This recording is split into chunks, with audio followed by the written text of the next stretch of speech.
नमस्कार साथियों, मंजिल के मुस्कुराहट चैनल में आप सभी का स्वागत है। सेंट्रल जेल में पति ने फांसी पर लटकने से पहले अपनी आखिरी इच्छा में बीवी से सुहागरात की इच्छा जताई और उसकी इच्छा पूरी कर दी गई। जब वह कैदी जेल के अंदर ही बीवी से सुहागरात मनाने लगा तो ऐसा क्या हुआ कि जिसे देखकर सारे पुलिस वालों की चीखें निकल गई। मैंने कमरे में 2 खुफिया कैमरे लगा दिए थे। ये बहुत ही घटिया हरकत थी, मगर मैं अपने से ऊपर मौजूद लोगों के हाथों मजबूर था। लेकिन जेलर साहब की इच्छा थी कि मैं उस कमरे में कैमरे लगाऊं, जहां अब से कुछ देर बाद एक कैदी को उसकी बीवी से मुलाकात करवाई जानी थी। मुझे जेलर साहब की बात समझ नहीं आ रही थी कि पहले तो वह एक सजाए मौत के कैदी की ऐसी इच्छा मानने को बड़े आराम से राजी हो गए थे, जो बहुत ही अजीबोगरीब थी। और फिर उसके बाद उस कमरे में कैमरे लगवाकर तो उन्होंने हर हद ही पार कर दी थी। लेकिन जेलर साहब से हर किस्म के काम की उम्मीद की जा सकती थी। वह अक्सर ही रात के वक्त बैठकर शराब पिए जाते थे और उन्हें किसी बात का डर भी नहीं था। शायद उनका जो ओहदा था उसकी वजह से उन्हें किसी का भी डर नहीं था। मगर मुझे जैसे इंसान के लिए यह बात बिल्कुल भी नामंजूर थी कि कमरे में कैमरे लगाकर किसी भी पति पत्नी के बीच होने वाले मामले को देखा जाए। कैमरे लगाने के बाद मैं उस कैदी के बैरिक पर पहुंच गया, जहां वह अकेला बैठा था। मैं जब भी उसका चेहरा देखता तो मुझे अजीब सा एहसास होता।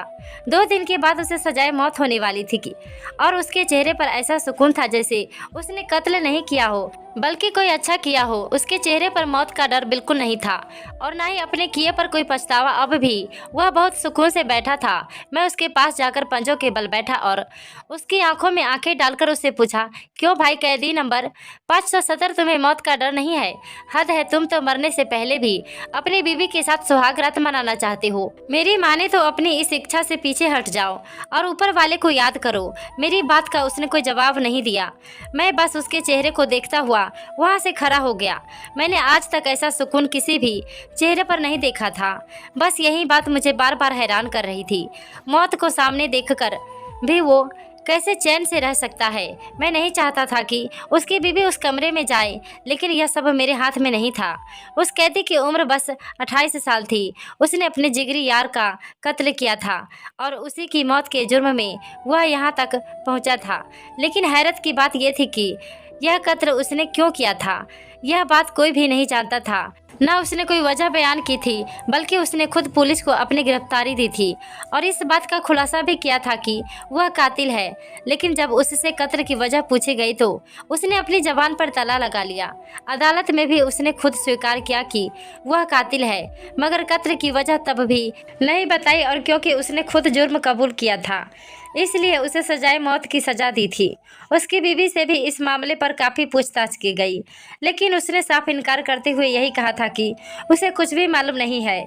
उसका पति कमलेश और उसका दोस्त नागेंद्र एक दूसरे के बहुत ज़्यादा करीब थे और उनके बीच कोई ऐसा झगड़ा नहीं था कि जिसकी वजह से उसका पति उसका कत्ल करता। थोड़ी ही देर के बाद मुझे वायरलेस पर सूचना मिली कि कैदी नंबर 570 की बीवी आ गई है। यह सुनकर मैं कुछ परेशान हो गया। दरअसल मेरी परेशानी की वजह वह कैमरे थे। मेरी नज़र में यह बात बहुत ही घटिया थी कि जेलर साहब उन कैमरों की मदद से पति पत्नी के बीच होने वाले मंजर को देखेंगे। लेकिन मैं नौकरी के हाथों मजबूर था। इस नौकरी को हासिल करने के लिए मैंने 5 लाख की रिश्वत खिलाई थी और अब जब सरकारी नौकरी मिल गई थी तो मुझे वही सब कुछ तो करना था जो बड़े मुझसे चाहते थे। अगर मैं उसके खिलाफ कुछ भी करता तो या तो मेरा ट्रांसफ़र हो जाता या फिर मेरी नौकरी ही खत्म हो जाती। बस इसलिए मैंने उस वक्त भी अपने मुंह पर ताला लगा लिया था। जेलर साहब के हुक्मों पर मैंने उस कैदी की बीवी को उस कमरे में पहुंचा दिया था। उसकी बीवी तो बहुत ही जवान और खूबसूरत थी, मगर उसने खुद को घूंघट में छिपा कर रखा था। एक बार पल्लू छूटने पर ही मैंने उसका चेहरा देखा था।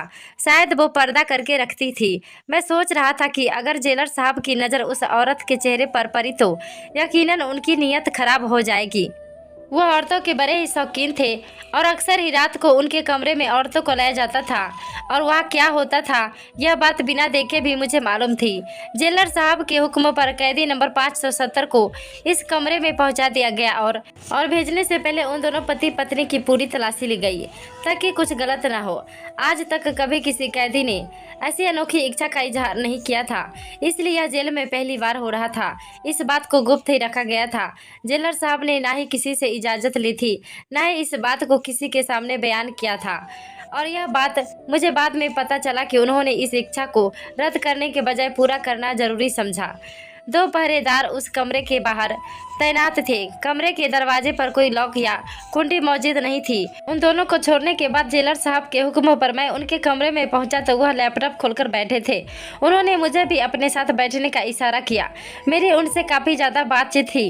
वो मुझ पर बहुत भरोसा करते थे। कहने लगे, आओ हम भी थोड़े मज़े करते हैं। और यह सुनकर मैं शर्मिंदा हो गया और मैंने कहा कि नहीं साहब, मैं जेल का राउंड लगा के आता हूँ, आप बैठिए। लेकिन वो ना माने और कहने लगे, तुम भी मेरे पास बैठ जाओ। मरने से पहले अचानक उस कैदी की अजीब और गरीबी इच्छा ने मुझे मजबूर किया कि मैं देखूँ तो सही आखिर उसकी बीवी में ऐसा क्या है जो उसे मौत के वक्त अपनी बीवी से सुहागरात करने की इच्छा जागी।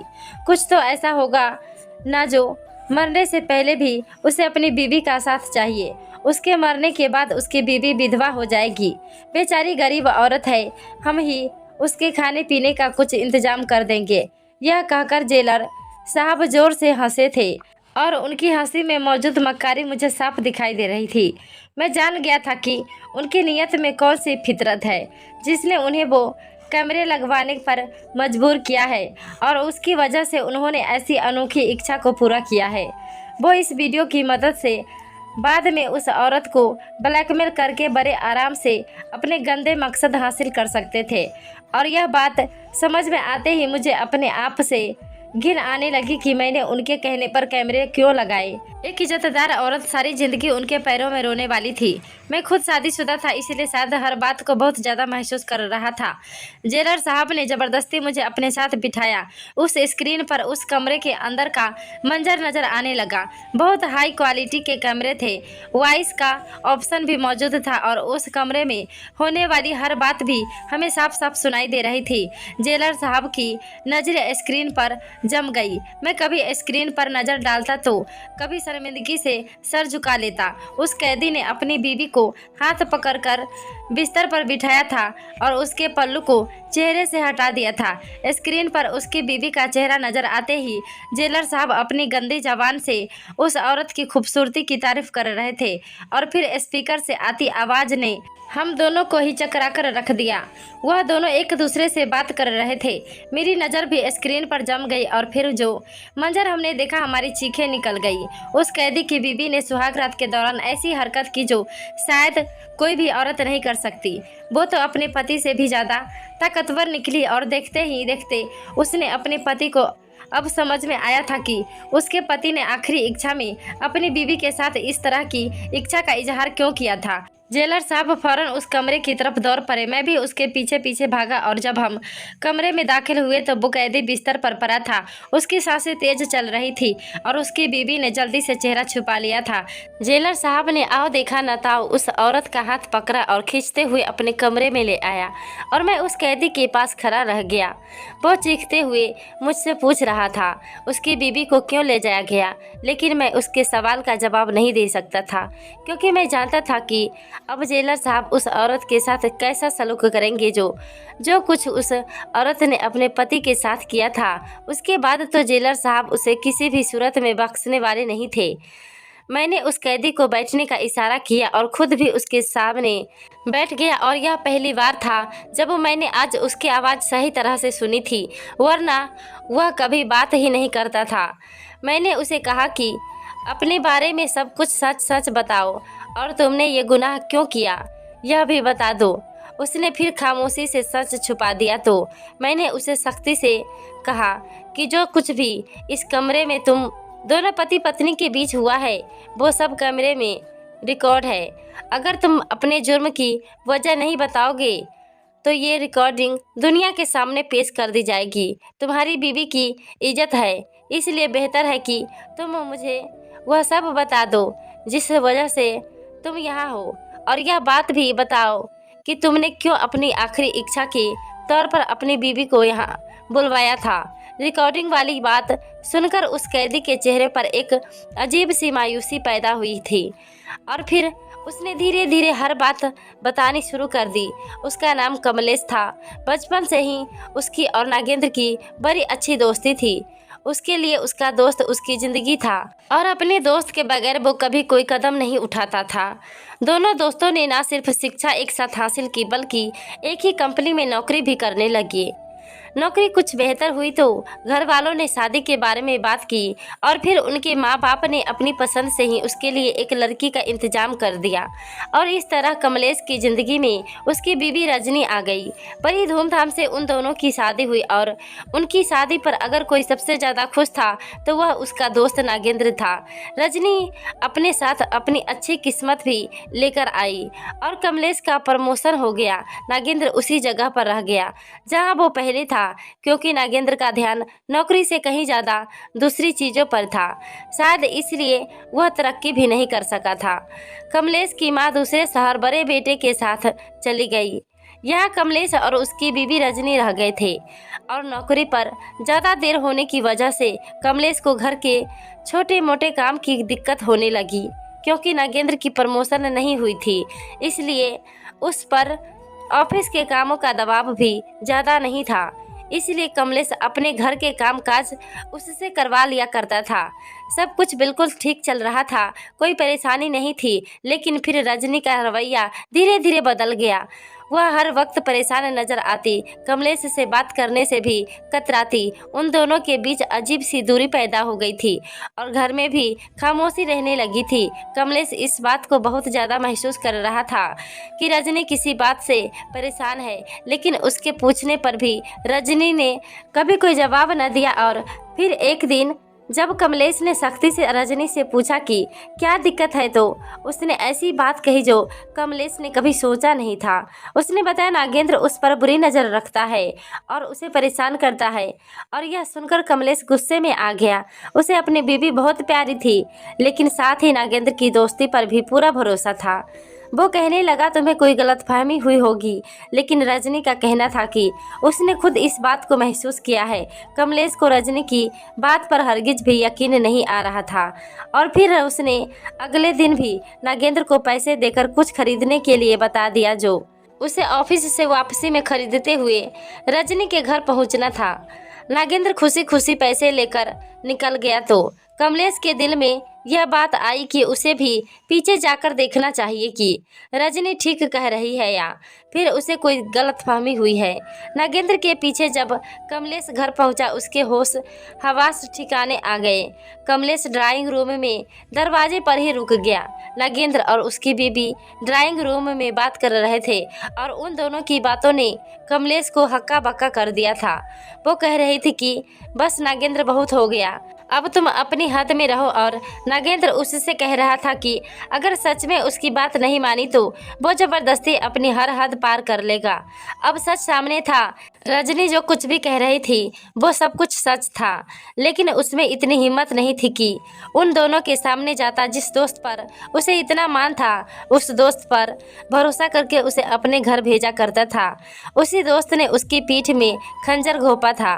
कमलेश उल्टे कदमों से घर से बाहर निकल गया। इस बात को 2 दिन गुजर गए थे और कमलेश के दिल में एक आग सी जल रही थी। उसने अपने बीवी रजनी को रहने के लिए मायके भेज दिया और खुद ऑफिस से वापसी में नागेंद्र को अपने साथ घर ले आया। वह नागेंद्र से जानना चाहता था कि उसने ऐसा क्यों किया, लेकिन जैसे ही बात उसने अपने दोस्त से पूछी तो उसके दोस्त ने जो कुछ कहा वह सुनकर उसे बहुत गुस्सा आ गया। उसके दोस्त ने कहा रजनी के पहले भी कई लड़कों के साथ चक्कर थे, उसका चाल चलन ठीक नहीं है। यह सुनकर कमलेश गुस्से में आ गया। उसने गुस्से में अपने दोस्त को मारना शुरू कर दिया। उसने भी पलटकर हाथ उठाया तो कमलेश ने गुस्से में वही रखी फ्रूट काटने वाली छुरी उठाकर उस पर वार किया और यह सब कुछ इतना अचानक हुआ कि सीधे उसके हाथ की नस कट गई। कुछ ही देर में उसके दोस्त ने उसी कमरे में दम तोड़ दिया और जब कमलेश को होश आया तो सब कुछ खत्म हो चुका था। उसने खुद ही पुलिस को फ़ोन करके खबर दी, क्योंकि वह कोई मुजरिम नहीं था। वो खुद भी इस सदमे में था कि उसने ये क्या किया है। और फिर कमलेश ने खुद ही अपना गुनाह स्वीकार करते हुए अपने आप को पुलिस के हवाले कर दिया। 4 महीने केस चलने के बाद कमलेश को सजाए मौत की सज़ा सुना दी गई थी। लेकिन हैरत की बात थी कि मौत की सज़ा सुनने के बाद भी उसकी आंखों से कोई आंसू नहीं गिरा था। वो बिल्कुल खामोश था। और एक बार उससे जेल में मुलाकात करने के लिए उसकी बीवी आई थी, लेकिन बहुत ही छोटी सी मुलाकात थी। और फिर कैदी ने मरने से पहले अपनी बीवी से सुहाग रात की इच्छा का इजहार कर दिया। मुझे और जेलर साहब को लगा था कि शायद वह अपनी बीवी से बहुत मोहब्बत करता है और इसलिए उसे आखिरी बार मिलना चाहता है। लेकिन स्क्रीन पर नज़र आने वाला मंजर तो कुछ और ही बयान कर रहे थे। जब उसकी बीवी उससे मिलने के लिए आई, उसने उसे अपने सामने बिठाया और उसे कहने लगा कि तुम्हारा सच मुझे पता चल गया है। मैं जान गया हूँ कि गुनहगार मेरा दोस्त नहीं बल्कि तुम थी। यह कहकर उसने अपनी बीवी के कपड़े को उसके वजूद से खींचा और कहने लगा, तुम्हें खुद की इज्जत उछालने का बहुत शौक है, आज मैं तुम्हारी इज्जत लूटूंगा। और यह सुनते ही उसकी बीवी बोल पड़ी कि कल तुम्हें सजाए मौत होने वाली है। अगर तुम मेरे साथ यहाँ कुछ भी गलत करोगे तो तुम्हें फिर भी कुछ हासिल नहीं होगा। यह सच है कि मुझे तुमसे ज़्यादा तुम्हारा दोस्त पसंद आ गया था, इसलिए मैं उसे अपनी तरफ बुलाने लगी। लेकिन वह हर बार तुम्हारी दोस्ती को बीच में ले आता और यही कहता कि तुम्हारे साथ कोई धोखा नहीं कर सकता। वह तो तुम्हें मेरा सच बताना चाहता था। वह जानता था कि मेरे कई लड़कों के साथ संबंध रहे हैं और इसलिए मैंने डर के मारे तुम्हारे दिल में उसके लिए गलत बातें डालना शुरू कर दी, ताकि अगर वह कभी तुम्हें कुछ कहे तो भी तुम यकीन ना करो। मैं चाहती थी कि तुम उससे दूर रहो और तुम्हें मेरा सच पता ना चले। और जब तुम दोनों की दोस्ती में दूरी आती तो मेरे लिए नागेंद्र को हासिल करना भी आसान हो जाता। यह सुनते ही कमलेश ने उस पर हमला किया था और बदले में रजनी ने उससे भी ज़्यादा ताकत से उसे धक्का देकर मारना शुरू कर दिया। वह कमलेश से भी ज़्यादा ताकतवर निकली थी। और यही सब कुछ सुनने और देखने के बाद मैं और जेलर साहब भागते हुए उस कमरे में आए थे और अब सही तरह से मुझे सारा सच पता चल गया था। मैंने फिर पूछा, लेकिन अपनी बीवी को तुमने यहाँ क्यों बुलवाया था? ये सुनकर कमलेश कहने लगा कि उस वक्त तो जज्बात में आकर मैंने दोस्त का कत्ल कर दिया था, लेकिन फिर जब मेरी बीवी मुझसे मिलने आई थी तो उसकी बातों से मुझे एहसास हो गया कि कहीं न कहीं वही गलत है। मैंने किसी को भी मेरे दोस्त की मौत के पीछे की वजह नहीं बताई कि मेरी बीवी की इज्जत खराब हो जाएगी।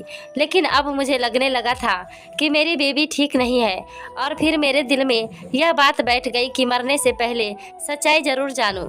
इसलिए मैंने उसे मिलने के लिए बुलाया, लेकिन अगर वह मेरे सामने आकर अपना सच स्वीकार न भी करती तो भी मुझे कोई फ़ायदा नहीं होता। इसलिए मैंने सुहाग रात की बात की, क्योंकि इतने दिनों में मैंने जेलर साहब की फितरत को अच्छी तरह से समझ लिया था। मैं जानता था कि वो हम दोनों पति पत्नी को देखने के लिए यहाँ कैमरे जरूर लगवाएगा और इसी तरह मेरा सच कैमरे में रिकॉर्ड हो जाएगा। और मेरा यकीन बिल्कुल सही साबित हुआ है। जानता हूँ कि यहाँ कैमरे लगे हुए हैं और हर बात कैमरे में रिकॉर्ड होती है। वो कहने लगा, मुझे सजाए मौत से नहीं बचना। मुझे अफसोस है कि मैंने अपने बचपन के दोस्त की बात पर यकीन नहीं किया। मेरी वजह से वो इस दुनिया से चला गया। लेकिन अब मैं यह चाहता हूँ कि मेरी बीवी को भी इसके गुनाहों की सजा मिले। वही थी जिसने हम दोनों के बीच नफरत का बीज बोया था। उसकी बात सुनकर मैं हैरान रह गया था। वो बहुत ही ज़्यादा चालाक था। जेलर की फितरत को भांप कर उसने ये सारा खेल खेला था और वह कामयाब भी हो गया था।